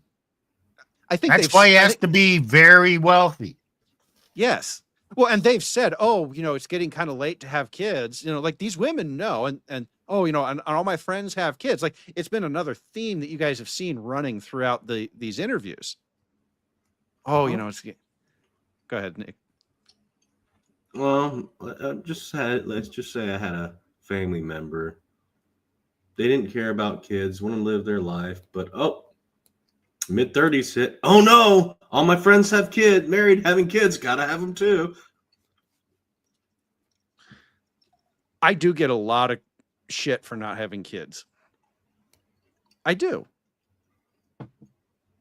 And people say, "Oh, but you're just terminally online. You just don't understand. If you just disconnected and didn't pay attention to the world, you would." And I'm like, okay. And if I don't pay attention, so okay, let me flip that around on you. As a man, my job is protector and provider. Got it. How can the protector know when it's time to protect if he's not paying attention to the world beyond his castle walls? Just trust God. Doesn't God turn around and say that I have to keep watching the night? Like that isn't there's somewhere in the Bible about that. Yeah, but you don't have to listen to that part of the Bible. Oh, okay. I got you now, Steve. I got it. We get to pick and choose the parts of the Bible that confirm our belief systems. Got it. Okay. Of course you do. There's always going to be struggle. There's always going to be conflict. Nick, as a pastor going to sometimes it's good. seminary, knows that very well. You have to pick and choose the parts of the Bible that you talk about. Yeah. I mean, that's trained. That our seminarians are trained that way. I mean, the seminarian professors, yeah, I think they're less liberal. Even No. the conservative branches of Christianity, they I've have got liberal railroaded several guys. times. And you know what? There's just this theme: don't anger the women. How many men are willing to go out there and say, no, women are not equal? We need to deprive them of opportunity. We need to put them in their place, or society's not going to work. The church will fail. Okay, That's Nick. the obvious conclusion. Nick, you Besides did it. Nick, What me, happened to you? and Plutarch. Oh, they canceled the crap out of me, threw me under the bus so bad. Then I think also they encouraged my now ex-wife to disrespect me and ultimately leave me. So. Oh yeah. So you can do the right things. You can do everything to try and put society back together. And what do? They dogpile on us. Oh, because Nick is an ogre. Ooh, I'm a bad man. Well, Nick, you do kind of look like a bad man, so I don't care. Well, in this circle, being called a bad man's going to be a compliment. So, you know. But so I go ahead. Go ahead. No, well, I was just going to say that the general point that I'm trying to get across here is that even if, okay, so you say, okay, well, stay-at-home moms, they're the worst. They have the worst divorces. Okay, I'm going to go marry a working woman. Yeah, well, she's looking to be a stay-at-home mom. And why? Because of what societies are emphasizing. Hungary, South Korea. Plus, when she's out in the world, she has opportunity. It doesn't make her a safe bet either. Right. Well, I mean, do you think she's making money, so she thinks she's equal, even though she doesn't bring as much home as you do. That means she's equal, and her money is her money. Your money is our money. So you're still supposed to provide, but she's still equal to you in all the decisions. Right. So, okay, so men, the tradcons will tell us, oh, we need to go look for good motherly material, and that's what we need to marry. And then Nick says, yeah, that ends well, because that ended so well for Nick. And then the other side wants us to go out and marry the old single ladies who've built up their lives and actually do not need a man, but want one for the cash and prizes. Where is a man supposed to find a woman in this mess when we've incentivized their bad behavior? The stay-at-home moms have to fight. On top of that, the church, don't care your denomination, will not support the man, will not deprive the woman of opportunities, will not assist you in putting her back in her place. Because she's going to get uppity, she's going to divorce, she's going to try and accuse you of bad things, and they will latch on to that. And oh yeah, he's a bad man. Yeah. And now the family is destroyed, and the truth is that she is worse off after that. She doesn't realize. Remember, women don't think about the future; they only think about the present, how they feel now. Somehow it's going to work out. Magical thinking. But the reality is, divorced women end up worse off. And once a man makes it over that hump of being zeroed out, which mentally could take him a couple years, financially could take him 10, 15, 18, 20 years. You know what? If he doesn't off himself, eventually he will still be better off in retirement than the woman who divorced him and took him to the cleaners. But in the moment, she feels like she won cash and prizes, and her bank account looks great in the moment. Yeah. So we can't marry the leftover women because they have these delusional standards of what a man should be. And if you do marry that godly woman, there's a very good chance that she's going to take you to the cleaners in court because she does not have the education and work experience to fall back on to go work and take care of herself. So she has to be as vicious as possible to extract as much as possible. And the single women, which she's now volunteering to be, by the way. So, she is now in, this first divorce usually occurs 10 to 12 years in the first marriage, or 8 to 12. We'll say, okay, she's 30 to 34. Okay. Oh, look, she is these women's age, 30 to 34, working a job that she doesn't really like. And she's going, wow, this sucks. I'd really like to have a guy. Where are all the good guys at? Oh my goodness. And then we have to look there. It's just a loop, So, okay. Remember, I'm proposing that the problem is equality and equal opportunities for women and the safety net. And they need to be put in their place, absolutely loved and cherished, because God commands us. Jesus commands us to love our wives. Or I guess St. Paul, he speaks for God in that case. Okay, so I don't want to oppress women, but I do want to deprive them of opportunity. So and that will propagate the race, and people will stay married, and fathers can still raise their children. That's my solution. Now, what's the church's solution? Oh, man up and marry these single mothers. Man up and marry these 304s. Now, the last video, we'll talk about what China is trying to do to solve the problem. But, guys, share your thoughts before we go to the last video. Enabling rebellion against the natural order never works out well.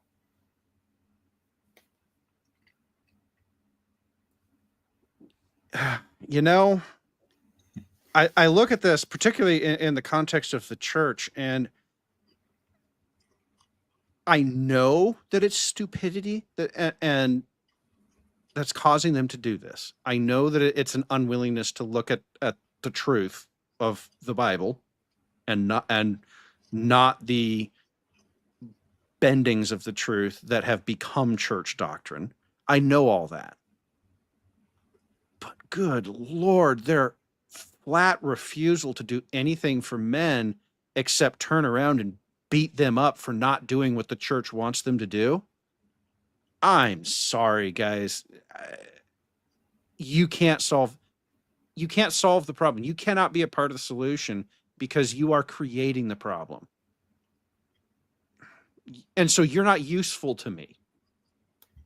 I have a mission in life. And if you're not working with me, I am going to brush you away like chaff. In fact, I think there's a Bible verse about separating the chaff from the wheat. I don't like to have to say this about the church, but it is what it is. The church has become the chaff. Okay. What is the China government trying to do? This next one is great. In the term menstruation police. It was a term given by Romanian. Wait. Did I hear that right? Did she say menstruation police? Yes. Oh, this is going to end well. When they lived under Nicolae Ceausescu, when the communist dictator tried to increase Romania's population. So to increase the population and to strengthen national power, Ceausescu declared that bearing children was a noble and outstanding duty, and an expression of patriotism. Every woman under the age of 45 was expected to give birth to at least 5 children. Conversely, the Romanian authorities declare that those who don't bear children are quote unquote traitors to the country. Punishments were imposed on single women over 25. They're supposed to be married before 25, and married couples who didn't have children. Enforcement agents were stationed in offices, factories, schools, and rural areas to strictly monitor women, making sure that they underwent monthly examinations to confirm that they were not using contraceptives. The individuals who enforced these government policies were called menstruation police or menstrual police. And now China is in a much worse population crisis, and menstruation police has returned. It's so great to be back in Northern Ireland. So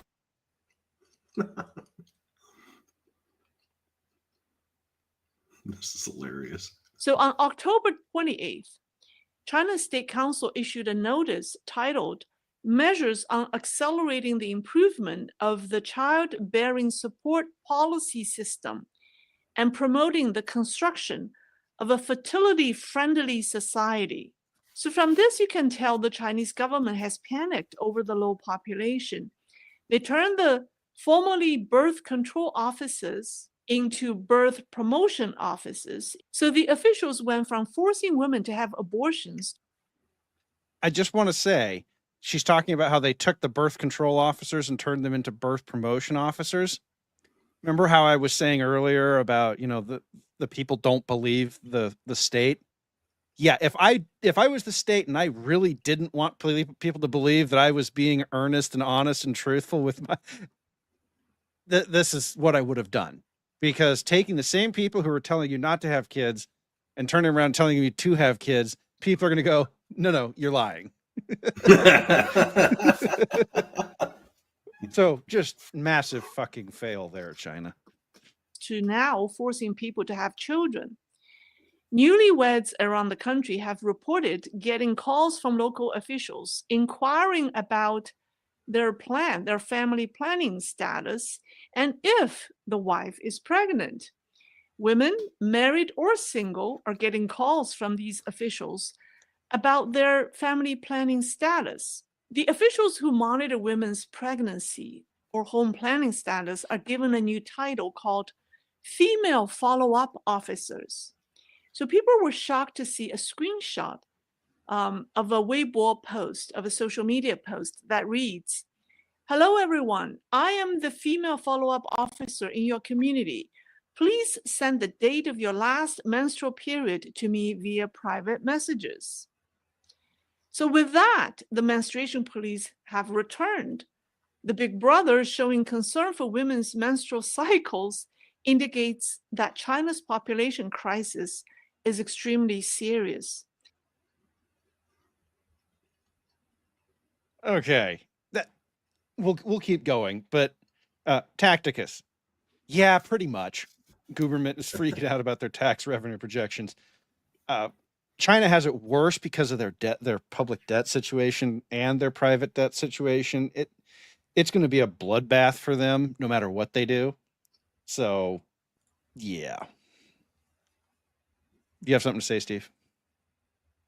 Or should I keep going? No, it's just that, okay, behind the scenes, quietly, governments are recognizing this, and they're trying to put incentives or, overtly control women.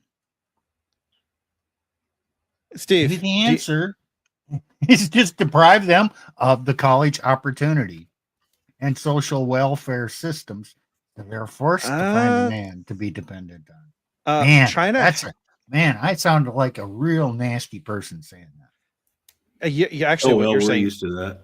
Well, yeah, we are. But what you're saying doesn't sound nearly as nasty as what the Chinese are actually doing to their women. And honestly, I'm kind of surprised that she didn't mention their social credit system. Yeah, she doesn't mention that in even later on. But there are some other good things in here. Right. And, well, here's the thing. If they haven't done it, they certainly can in the future. Like and it could be that they need to make these enforcement officers publicly accepted and obvious before they can add it to the social credit system, because who's going to report on it but those officers? So that could be the hang up there, is they're building out the reporting mechanism.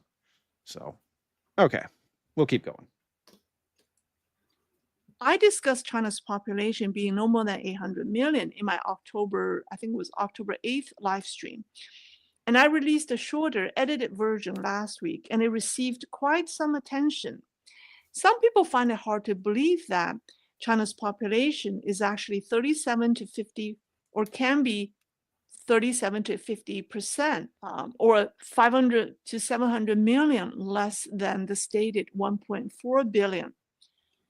They challenge my methodology by arguing that, one, we can't trust ChatGPT for calculating population, and two, my model or my method didn't factor in mortality rate. So let me address their concerns. First things first, about the accuracy of ChatGPT. Well, I know ChatGPT does make mistakes when doing statistical or mathematical calculations, and I agree that my method is very high level. You can almost say it's a very crude approach to population analysis. However, the point of my analysis is that it's a comparative study. I apply the same approach to both India and China. If the method is wrong, it would be wrong for both countries. The fact that it generated India's population within 4% of margin of error indicates that the method isn't far off. Now, about the second.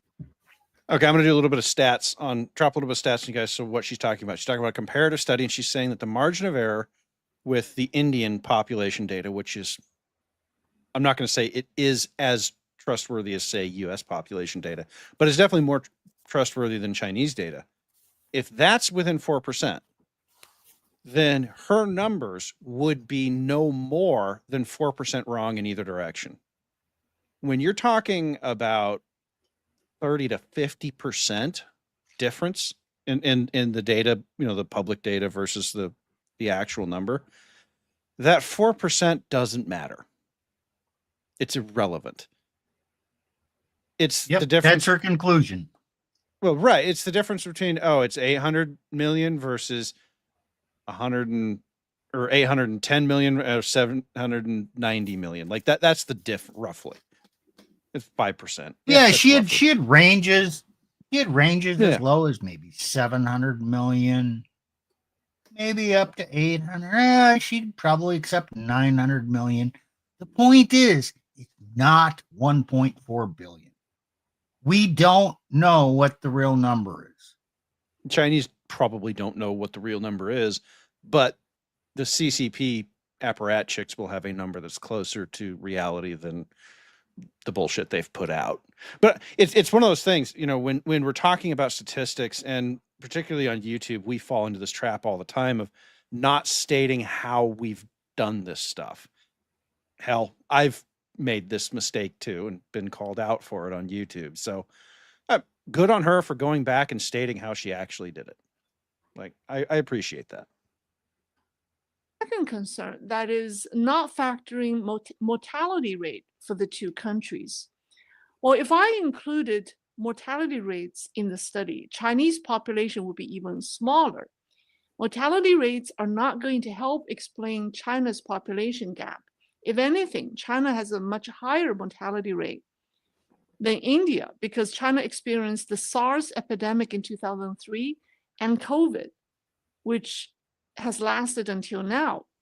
The government has covered up the real casualties. If anything, China has had a much higher unnatural death. Okay, so I want to talk a little bit about this. There was work done. This was probably in summer of 2020. Crematoriums in Wuhan were working day and night for months on end. We don't know what the numbers are, but I saw estimates that for Wuhan, they could process 2 to 3 million bodies in that period of time. Wow.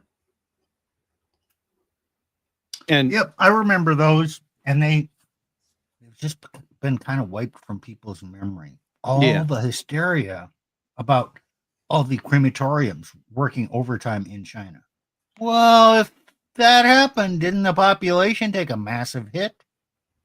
Yeah. In addition to their birth rate deficit.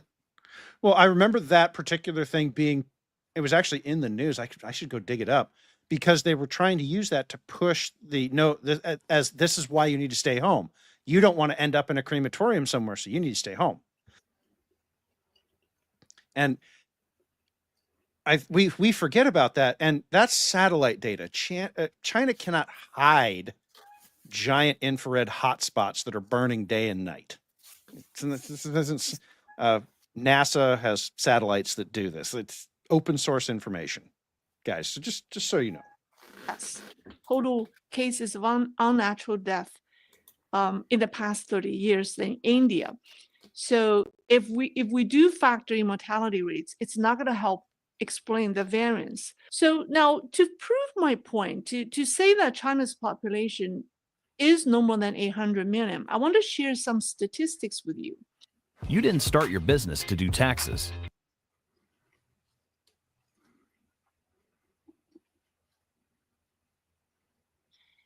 China reported 9 million new births in 2023, the lowest since the CCP established its regime in 1949. It's even lower than the new birth during the Great Famine. So between 1959 and 1991, China experienced a massive famine that resulted in the starvation death of at least 36 million people, leading to a precipitous decline in birth numbers. And during these 3 years, the annual births in China were 16.35 million, 14 million, and 9.49 million, respectively. In other words, the number of births in 2023 was even lower than the lowest birth rate that China ever had under the CCP in 1961 during the Great Famine. And it's worth noting that China's population in 1961 was only 660 million, and the official population in 2023 is supposedly 1.4 billion. So how was it possible that the Chinese had more babies during the Great Famine when its population was less than half of what it has now? Oh, I want to point something out about this, what she's talking about. It's almost half. She said 9 million versus 16.5 million. So what that means is, here's the thing about famine. Women cannot have babies when they are starving. Okay? It actually messes with their endocrine system, and the cycle stops. We'll just leave it at that. So what she's saying is that during a famine, when millions and millions of women literally could not have children, they somehow had almost twice as many children. Now, China does have a population dividend. There are, if I were to pull up the chart, you'd see a big fat blob of older people. Okay. So there can be a lot of older people in China, and they can still have a population that's only growing, that's only adding 9 million a year, because the population of potential mothers is so small. True. Also in 2018, a topic concerning China's population went viral on Russian social media and online platforms. A Russian website called Peekaboo published an article titled "China is Deceiving with Population Data," which a Russian expert by the name of Viktor Makov, who stated that research on China's grain production and import-export data led to the shocking conclusion, which is that China's population could not because there's a couple other points I want to get to. Where would you like to go to, Steve? I don't know. Skip ahead a couple minutes. The CCP. The above story was reported by Radio Free Asia in January 2018. I also took a look at the micro level. So in one county of Gansu province, it was actually the largest county by geographical area in Gansu. It's called Subei County. It made national headlines this year when the county only had, on average, 5 newborns every month. The county had a population of 12,000 people, but on average, it has less than 5 newborns every month. Holy So that shit. makes them the total newborns in the county to be under 60. So I went to Baidu and started looking at the population trend. What I found was that in the 1990s, the county's population was close to 15,000, and it went down to 11,800 in 2023. There's a 22% decline. In the media reports, they say that the county's population normally is around 15,000, and now it's a little under 12,000. And then they had this 15,000 population as far back as in the 1990s. So what this tells us is that in one county, total population didn't grow since the 1990s, but instead it shrunk by 22%. So that suggests that China's total population probably didn't grow from the 1990s, because China's population was 1.1 billion in 1990. I don't think it ever grew to 1.4 billion. China started the one-child policy in 1978. And 15 to 20 years later. Okay, guys, I'll do a little bit of math using her numbers there. Just on that basis, that one county, if that 22% holds true for all of China, they have less than 1.1 billion. It's 1.09 billion. Just that 22%. Just based on that one. On that one county. And that doesn't so mean that again, we're not trying to arrive at the actual number here. Correct. We're just trying to say it's a lot lower. And what are we learning? The problem is a lot bigger. Oh, let's cut this off. I don't know if it has the other part in here, but I want to tell you 2 other things. Okay, we know the China economy is kind of in trouble. It was in trouble before the tariff, but I've watched some other stuff. Jobs are decreasing. The Chinese garment industry is really under pressure because they undercut everybody. They were making a lot of stuff and shipping it to the U.S. and to the world. The demand for that, we're hurting a little bit here in the U.S. too. People don't have the money to spend on consumer goods. So they're buying less clothing. You see it at the malls. They're shutting down stores. So there's fewer jobs. So it's affecting all of Chinese businesses. Now there are fewer jobs. Who gets laid off first? The newer workers, which means they're younger. So if you're in university and there is no job market for you, what are you going to do? Oh, you're going to go get a master's degree or a PhD. What's the government going to do? Well, they don't want to see that unemployment rate go up, so they're going to encourage that. Because if you're getting education, you're not counted as unemployed. So someplace, I don't know if it was in this stream, she said the ratio of grad students to undergrad students is like 3 to 1. 3 grad students for every 1 undergrad. Okay. Well, now again, you're encouraging women to get more education, which keeps them out of the workforce, which empowers their sense of worth more. Now they're pricing themselves out of the marriage market by getting this higher education. That's not helping the birth rate. You're trying to cook the books in this area to disguise how bad it is, so you don't have to recognize it, and push them into college. And then the older workers who, don't really,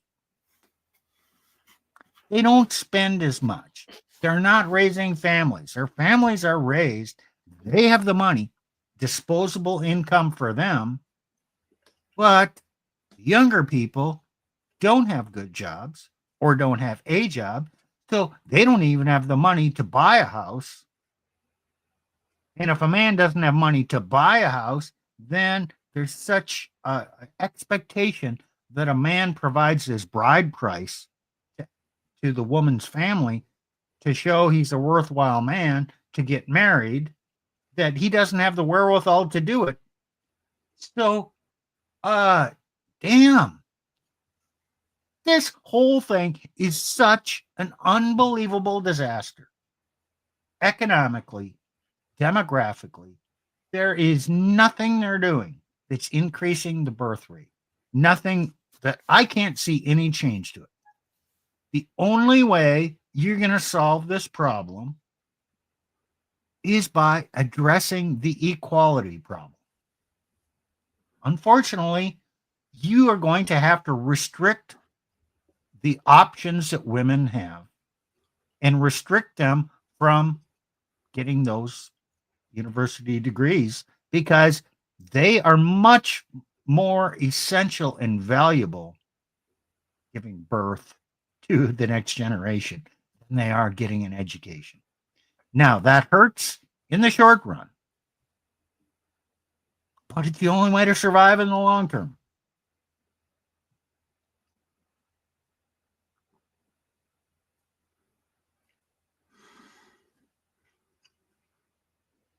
Messing with the natural order of the hierarchy and the roles or duties of men and women, it never works out well. You cannot redesign mankind. It doesn't work. So I've showed this before. This is a demographic stack of the United States. And I've drawn boxes around it. And so this 1985 to 2005, that's roughly the millennial cohort. I do not use the Pew Research cohorts because their 15-year box is more useful for marketing than it is anything else.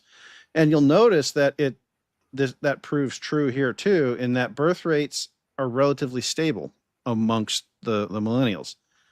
They fall off when we start talking about the Zoomers. Part of that's because the Gen X generation is so small. Part of that is the millennials are just not having kids. And the millennials are not having kids because, well, there's a lot of reasons why. And I think some of that's for next stream, based on what we were talking about before the stream started, which is why we were a little late to start the stream, guys. Yes. We do that sometimes. But so I go ahead. Can the U.S. afford female equality? The data says no.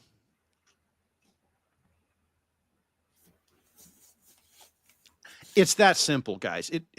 The data says no, because look, I can't. I don't know if I can show the two charts on the same screen, but if you guys remember the Chinese chart, this curl under happened like 30 years ago. It is too late for China. There is no coming back. Now, remember we were talking about in the last stream about how China has, geopolitical options that they might choose to exercise. The reason that they might choose to exercise them is because their demographics are so bad. Because if they can secure access to all those resources, then particularly if they can secure it cheaply, then the demographic crunch can be softened. The landing can be softened by importing gobs and gobs of cheap energy, cheap materials, etc. You can automate your factories to take the cheap materials to produce them into the things that you need. And how do we know this? Because it's what Japan did. Japan did this. Japan has already mostly gone through their population crunch, and they did it by rapidly expanding their trade reach to bring in all the things they needed for their society.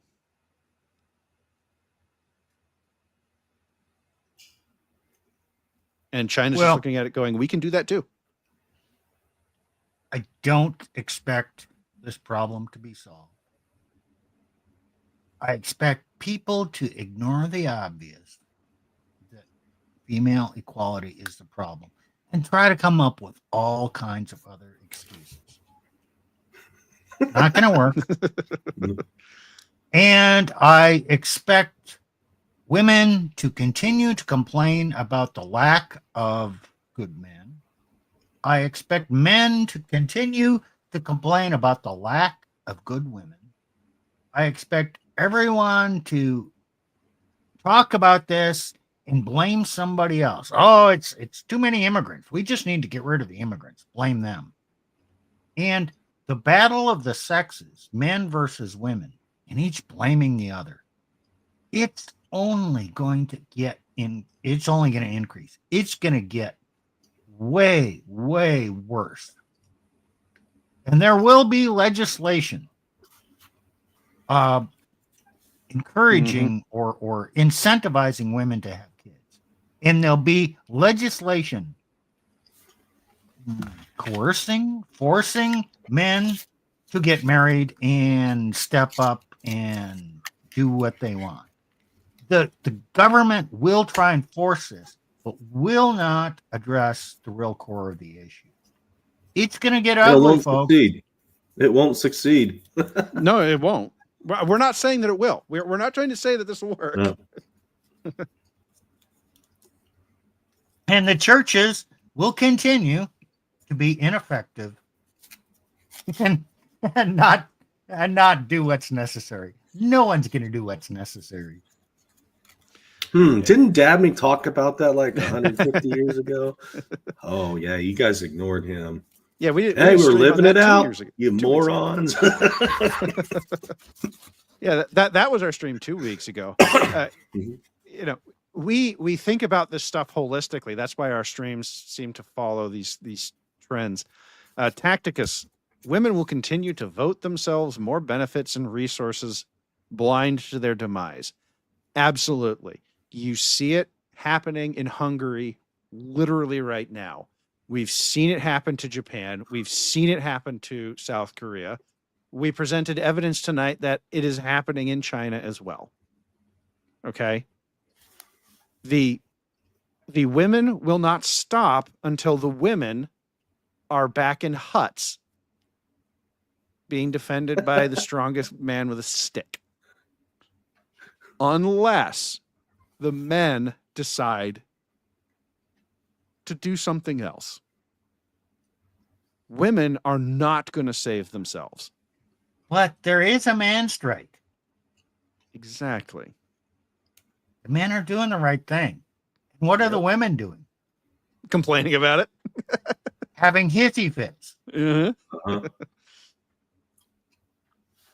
Right. And, you know, we have been dogpiled on this channel for telling men to not get married. The Christians hate us for saying that. Even the tradcons, they hate us. The red pill guys, some of them don't really like that message, because we also say just don't deal with women at all, you know. But and they don't want to promote Christianity. Right. So the red pill guys mostly just ignore us. Well, publicly ignore us. Maybe they're watching our streams, but they won't admit to that. Well, the point that I want to make is that it doesn't really matter what any of those factions think. Men, looking at the data, looking at the birth rate data, looking at the I had a tweet. I need to pull it up. It's on It was talking about the percentage of men who, right here. Let's see. In the entire data set, 29% of men said they had never approached a woman in person before. 27% had said it had been over a year. That is 56% of all men who have not approached a woman in 1 or more years at all. This was larger for men in the 18 to 25 group. 45% had never approached a woman in person. Okay. The reason I bring that up is men have already decided what the answer will be. You tradcons, you Gertch goers, even some of you red pillars out there, it doesn't matter what you think. The men are already on strike. The men have already decided how they're going to deal. The culture has been changed. The culture is changed now. And the culture is indifferent, opposed. It's not a marriage culture anymore. No. You cannot fix this overnight. You cannot fix this with incentives. You cannot fix this by forcing people, men and women, to behave differently or incentivizing. The only way through this is hardship and depriving women of any other option than to get married. Now, that's not the women who are late 20s, 30s, 40s. They, you know what? It's not going to do any good. They're kind of lost cause. But it's the women who are, say, 10, 12, 14 right now. You have to deprive them of opportunities and then kind of reduce the social welfare net. So they actually need men. Now they're incentivized to find that man early on in life. It's not going to be easy. Oh man, I'm not looking forward to this happening. But regardless, we're on an inevitable path to that outcome, even economically. It'll bring us to that eventually. I don't know when, could be 30 years, but eventually we'll get there because that's the direction we're headed. There are things that could turn it around, but those things would require women returning to the natural order. Again, that could happen. In the last episode, we talked about, major war in the Pacific region. Okay, that's one possibility. Prior to that, we've talked about the H-1B situation and how there's some civil unrest over the immigration situation. You can't be on Twitter and not get hit by the immigration situation. Okay, that is a possible reset of the system. But there is no version of this where the women get to keep everything they've gotten. No. Because if women keep everything they got, then the men will just keep walking away. No, and this is the reality of marriage. So Alaska John says that the culture embraced by the imposition by state governments to create civil marriage while abandoning true marriage. True marriage has been abandoned by our law system, replaced by this thing called civil marriage. Yeah, exactly. And men walked away from it because it's unnatural. Just is. There's nothing natural about how we've decided to order our culture. So the order of life breaks down. It's good to see, Nick, it's good to see your Twitter showing up.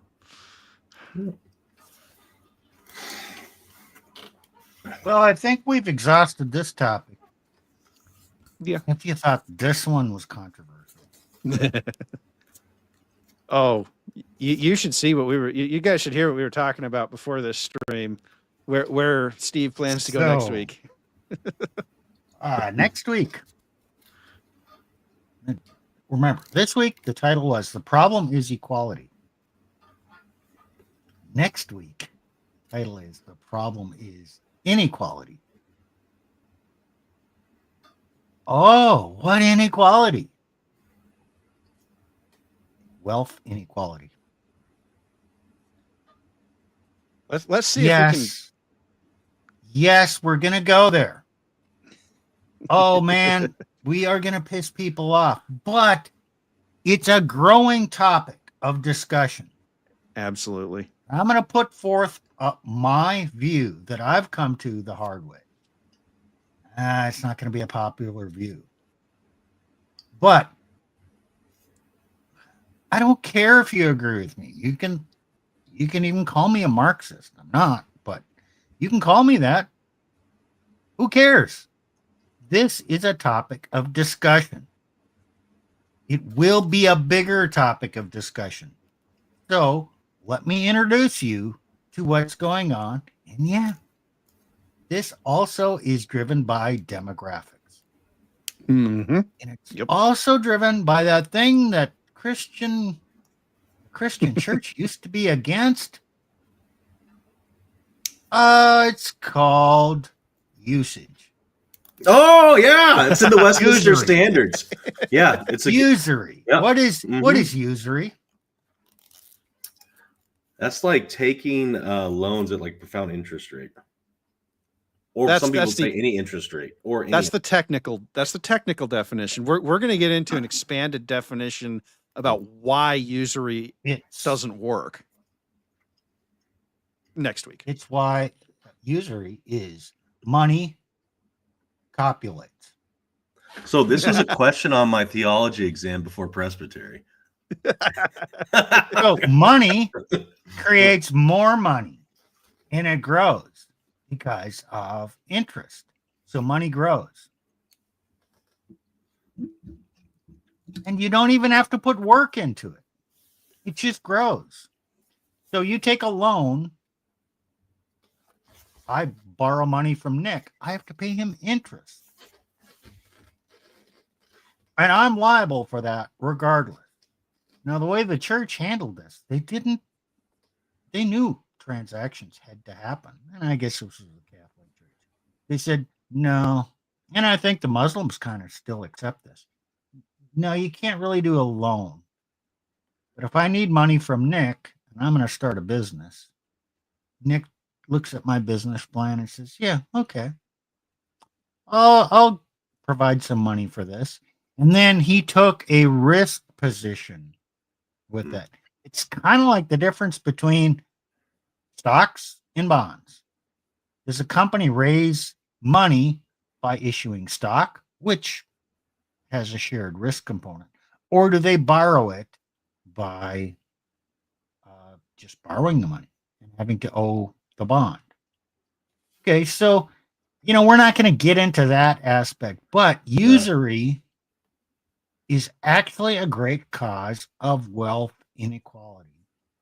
Yes, and it is. We're going to talk about that.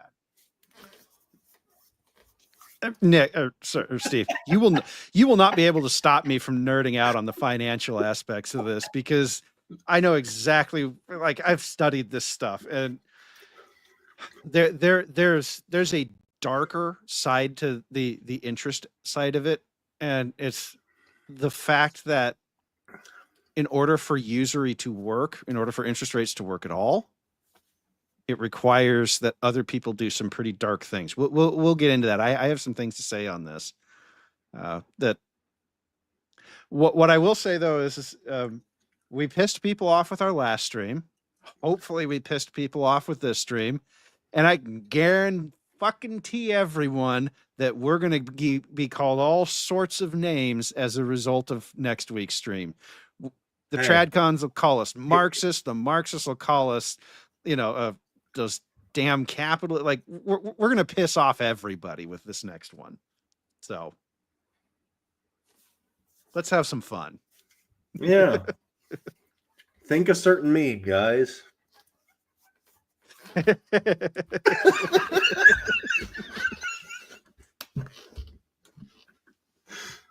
Yeah.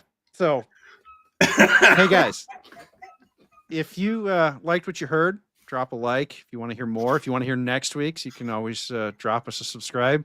We lost a couple subscribers last week due to our stream last week. So, you know, maybe we can lose some more. I don't know. We'll see. Maybe we'll lose some more next week. Maybe we should make that a goal. How many people watch our how close can we get the number of viewers on our stream to our actual subscriber count? Maybe that should be what we do. I don't know. You know, if you disagreed with something we said tonight or you have a question on it, leave a comment under the video. If I can't answer it, I will forward you to Nick or Steve. And yeah, share the video, guys. If you have friends who are going through some stuff or have questions on this. And yes, we will be doing something on Saturday. Elena will be doing something. I'm not sure that it's been fully confirmed what it is. My understanding is that there is a plan for a guest. The plan is some sort of picking on women. So that could be fun. You know what? Viewers that disagree with us should watch us even more because we have great arguments. And if you disagree with what we say, you've heard some of the best arguments. And if you can refute our arguments and it allows you to have a discussion with somebody else, you now have the ammunition to know how to address something. That's a good reason for listening to us. And hey, if somebody wants to come up on stream, we do not have a camera policy. If you want to disagree with us and you think you have an argument and you want to put it out there, come on up. Stream's open. We'll send you the link. Yeah, always challenge your ideas. Oh, actually, I'll rephrase that. Challenge your beliefs. Not. All right. Well, with that, I think we will see everyone next Wednesday for Inequality is the Problem. Later, everyone.